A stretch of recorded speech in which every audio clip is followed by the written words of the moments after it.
Kamakailan lang nagtapos na ang conceptual na disenyo ng isang bagong heavily armed OPV offshore patrol vessel para sa South Korean Navy mula sa Hyundai Heavy Industries. Ngayon, tuklasin natin ang mga kahangahangang katangian ng galing na ito. Unang-una, meron tayong mataas na antas ng AI technology para sa automation. Oo, tama ang inyong narinig, ang Advanced Artificial Intelligence ang siyang nagmamaneho, tiyak na nagbibigay ng walang hassle na operasyon at mas pinataas na kahusayan. Hawakan ang inyong mga upuan dahil hindi pa tayo tapos. Susunod sa listahan ay ang Sea-Star Anti-Ship Missile.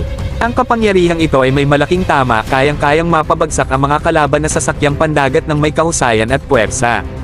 Pero teka, mayroon pa. Sabay-sabay nating kilalanin ang SAM Anti-Air Missile, kilala rin bilang KVLSI.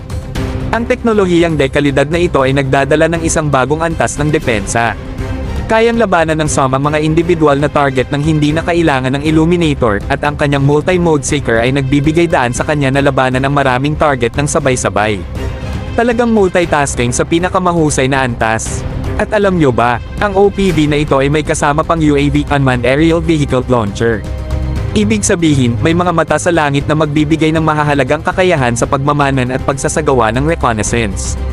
Talagang walang tinatanggal na posibilidad ang South Korean Navy upang mapanatili ang kanilang kakayahang pang-maritime. Maaaring makuha ba ng Philippine Navy ang kamanghamanghang OPV na ito? Sa katunayan, ang South Korea ay isa sa mga pangunahing importer ng mga naval assets sa Pilipinas, kaya talagang posible ito. Baka naghihintay na sa hinaharap ang mga nakakaengganyong oportunidad upang mapalakas ang kakayahan ng ating Philippine Navy. Iyan na ang episode natin sa araw na ito mga bro. Kung kayo rin ay ganap na naengganyo sa mga pag-unlad sa naval technology, huwag kalimutang mag-like, share ang video na ito sa inyong mga kapwa naval enthusiasts, at siguraduhing mag-subscribe sa ating channel para sa mas nakakasulit at informative ang nilalaman.